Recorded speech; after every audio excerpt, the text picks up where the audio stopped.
Soyez prêts. Alors que tout le monde se précipite dehors pour admirer les éclats de lumière, vous sentez que cette nuit n'est pas destinée à être facile pour les privilégiés. Aujourd'hui et demain, la pluie d'étoiles filantes des Oriades atteint son apogée. On l'appelle goutte de lune, parce que ces lignes lumineuses traversent le ciel déjà baigné par le clair de lune. Les réseaux sociaux débordent d'enthousiasme. Les gens font des plans, préparent leurs appareils photos, se réunissent entre amis.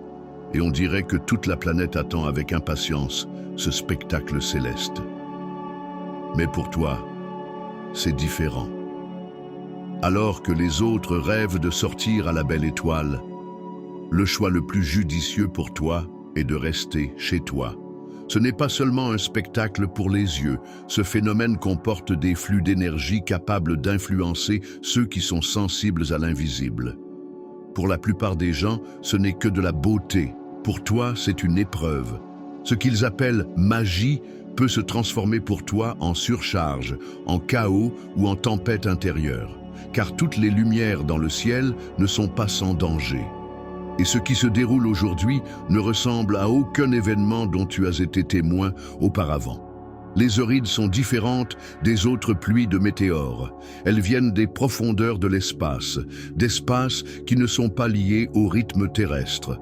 Chaque flash qui traverse le ciel n'est pas simplement une particule enflammée, c'est un invité étranger qui envahit notre espace. C'est pourquoi l'énergie semble si intense, si étrangère, si perturbatrice de l'harmonie habituelle. Tout ce qui est étranger, en entrant dans notre monde, le change inévitablement. Et certains ressentiront ces changements avant même que la nuit ne se termine. Comme si cela ne suffisait pas, demain, Mercure entrera dans le signe de la Vierge. C'est comme une étincelle qui tombe dans un feu déjà allumé. Mercure contrôle les pensées, les mots, les signaux qui s'abattent sans cesse sur notre conscience. En Vierge, son pouvoir devient particulièrement intense. Il met à nu ce qui pouvait auparavant être ignoré, découpe des détails du quotidien et les fait ressortir de manière criante. Imaginez comment cette énergie se heurte au flux de fréquences étrangères qui se déversent du ciel. Ce n'est pas seulement une force doublée, ce sont des conséquences doublées. Et si deux tempêtes se rencontrent en un même point, seul celui qui reste immobile peut survivre. C'est pourquoi les élus ressentent l'appel du silence. Ne pas sortir, mais se réfugier chez soi. Le silence devient un bouclier, l'immobilité une arme.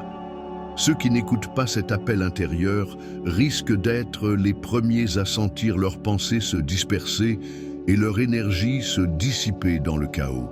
Ce n'est pas un hasard si tout cela se déroule à l'aube du mois de septembre. Ce mois a toujours été une période de transition, un pont invisible entre la tempête de l'été et la concentration de l'automne. En septembre, la vie semble se recomposer à partir de fragments épars, les fissures deviennent apparentes, l'énergie est redirigée. Et maintenant, le flux céleste arrive comme un signe retentissant, tel un coup de cloche annonçant le début d'un nouveau cycle. Une étoile filante n'est pas seulement une traînée de feu, c'est un morceau de quelque chose d'ancien qui brûle en entrant dans l'atmosphère terrestre. Maintenant, posez-vous la question. Qu'est-ce qui, en vous, est prêt à brûler et à disparaître? Quels fragments de votre personnalité ont fait leur temps et sont prêts à se dissoudre? Ce flux n'est pas seulement un spectacle, il reflète les processus qui se déroulent en vous. Les vieilles habitudes, les liens inutiles, les débris du passé, tout cela doit être purifié. L'univers ne vous demande pas si vous êtes prêt, il libère simplement de l'espace en brûlant le superflu. C'est pourquoi cette nuit semble si intense et implacable. Certains verront dans ces éclats de feu une libération, ressentiront une légèreté et une joie, comme si un poids leur avait été enlevé des épaules. Pour d'autres, le spectacle sera pénible, presque destructeur, trop intense, trop brutal, trop rapide. Et les deux parties auront raison, car l'énergie elle-même est neutre et votre réaction dépend de qui vous êtes et de ce que vous portez en vous. Les premiers jours de septembre deviennent une épreuve, un miroir dans lequel se reflète votre monde intérieur. C'est à vous de décider si vous voulez percevoir les météores comme la fin de quelque chose de cher ou comme la naissance d'une nouvelle étape. Gardez les fragments du passé ou les laisser brûler et disparaître. C'est cette décision qui déterminera non seulement votre humeur, mais aussi le cours de tout le mois. Sortez au plus fort du phénomène et vous sentirez immédiatement la différence. L'air deviendra dense, presque palpable sur la peau. Chaque son résonnera plus fort, chaque instant semblera s'étirer. Le temps semble perdre son rythme habituel. Tantôt il file à toute allure, tantôt il s'étire à l'infini. Pour les personnes sensibles, ce n'est pas seulement un inconvénient, mais une véritable épreuve. Beaucoup décrivent cela comme un vertige soudain, comme si le sol se dérobait sous leurs pieds. D'autres ressentent une étrange électricité sur leur peau, ou des secousses brusques dans leur système nerveux, semblables à des microchocs électriques. Ce ne sont pas des effets aléatoires, mais des signaux indiquant que les énergies qui se sont répandues dans l'atmosphère ne sont pas destinées à un contact ouvert. Imaginez que vous marchez dans un champ chargé d'électricité statique. Chaque pas provoque des étincelles, chaque mouvement charge l'air. Tel est l'effet de ce phénomène sur ceux qui se trouvent directement sous son ciel. Les éclairs dans le ciel sont éblouissants, mais leur prix est la distraction, la surcharge, la perte de clarté. Toutes les lumières ne sont pas faites pour guider. Certaines existent pour vous mettre à l'épreuve. Le danger est que même après être rentré chez soi après un tel contact, l'on en subit les conséquences dans son corps. Le matin apporte lourdeur, somnolence, étrange vide. Pour ceux qui sont d'origine plus sensible, rester sous ce ciel revient à se trouver dans une pièce où des milliers de stations de radio jouent en même temps. Il y a beaucoup de bruit, mais aucun sens. C'est pourquoi, lors de telles nuits, les murs de la maison deviennent non seulement un abri, mais aussi un véritable filtre. Ils dissipent le superflu, atténuent les ondes aiguës, transforment la tempête extérieure en un courant doux et contrôlable. Pendant que la foule revient épuisée, vous gardez votre lucidité. Et c'est un paradoxe. Plus vous êtes proche du spectacle, moins vous en comprenez l'essence. Plus vous en êtes éloigné, plus vous en saisissez l'essence.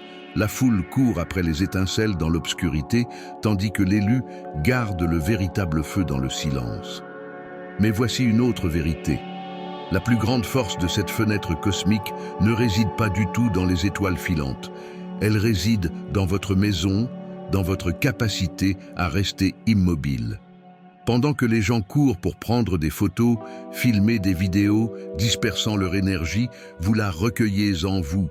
La maison devient un récipient capable de résister à la tempête et de la transformer en carburant. À l'extérieur, les météores frappent l'aura avec violence, ne laissant pas le temps de reprendre son souffle. À l'intérieur, cette même énergie s'adoucit, change de forme, se transforme en un flux que l'on peut diriger.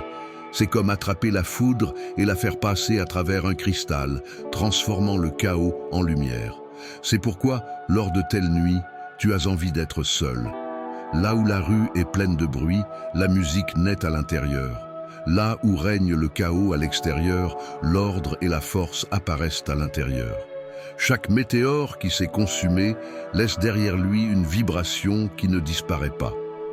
Elle se déplace, cherche où s'attirer. La plupart des gens ne le remarquent pas.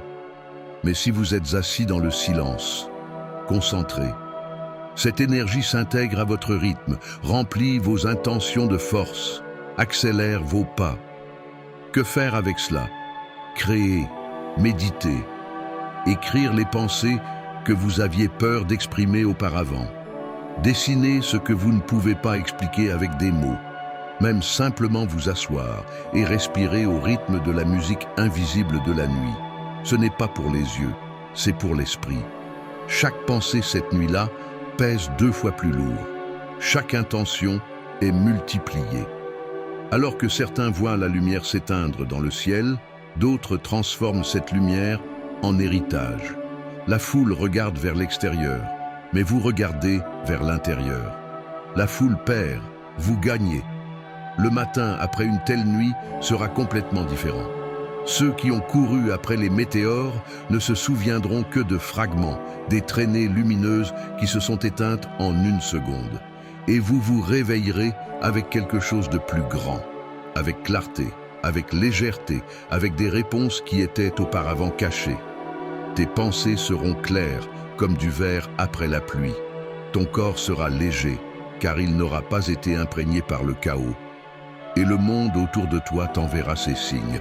L'horloge s'arrêtera à un certain chiffre, un oiseau apparaîtra au bon moment. Une phrase fortuite résonnera comme une réponse. Ce sont des confirmations que tu as fait le bon choix. Tu as gardé le silence et laissé la nuit passer à travers toi sans te laisser entraîner dans ses tourbillons. C'est là que réside le secret. Les révélations les plus fortes ne viennent pas dans le brouhaha de la foule ni dans les éclairs du ciel, mais dans le silence. Dans ce silence où l'on entend la véritable voix de l'univers. Les météores appartiennent à la nuit et le matin t'appartient.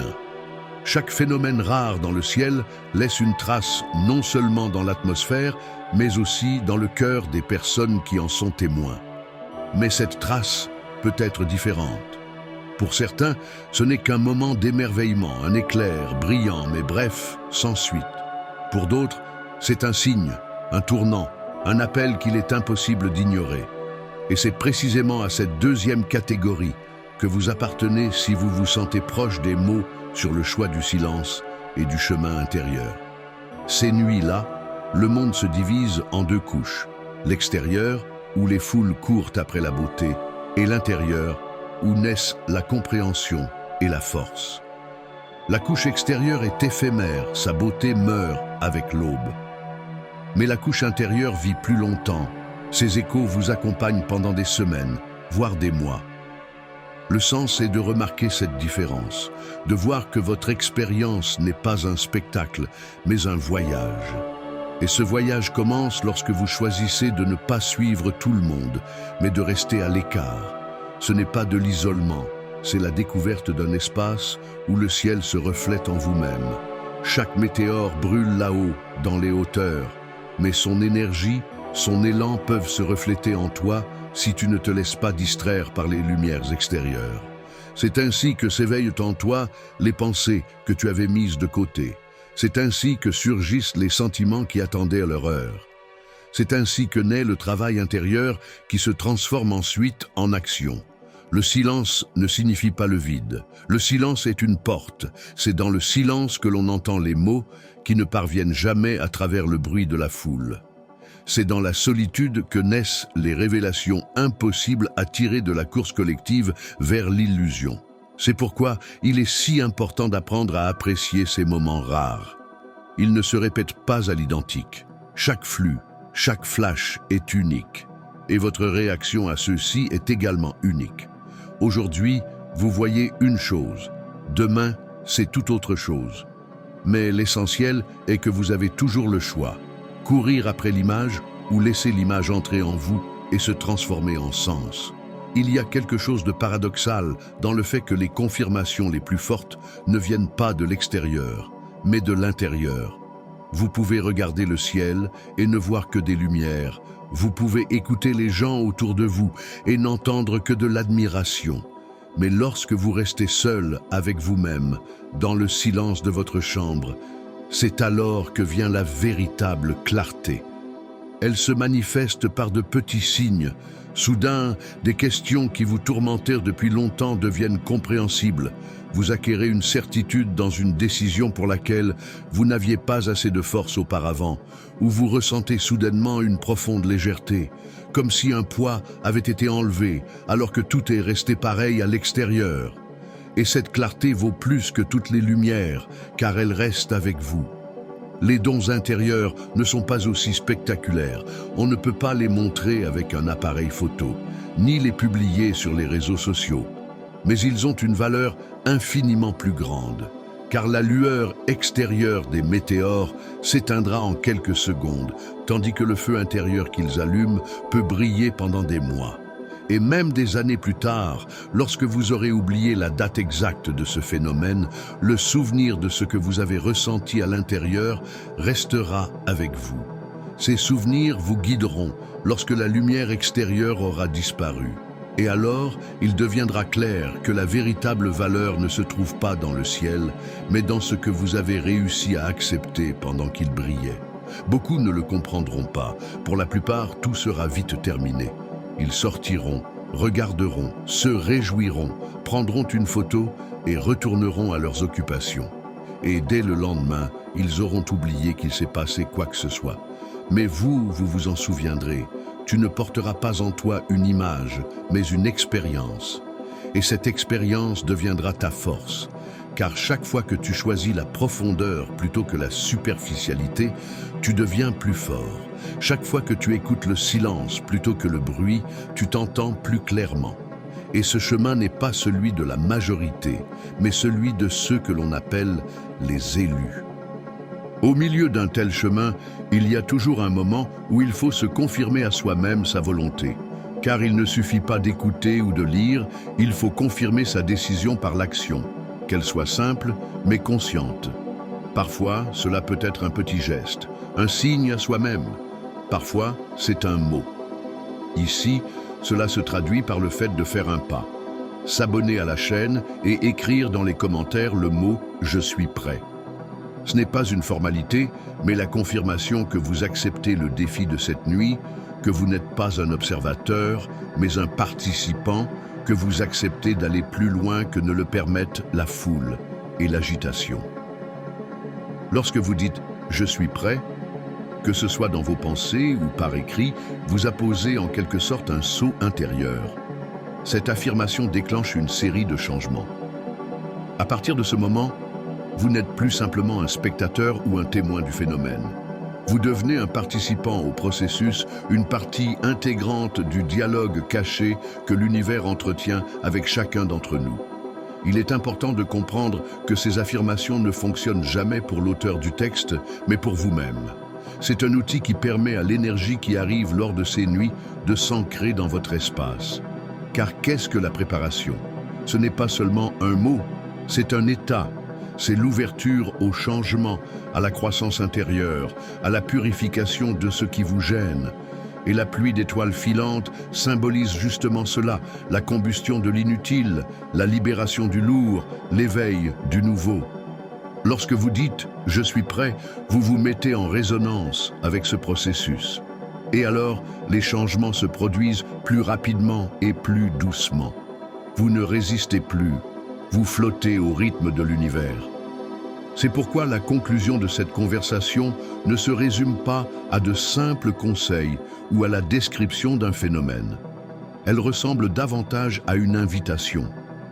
Une invitation à une vie où vous choisissez de ne pas courir après les lumières, mais de voir ce qu'elles apportent. Une vie où chaque signe est perçu comme faisant partie d'un dialogue avec le monde. Une vie où tu ne te précipites pas, mais où tu laisses le temps se dérouler comme il est prévu. Ce n'est pas facile. Il est plus facile de courir avec la foule, de se réjouir ensemble, de prendre des photos et d'oublier.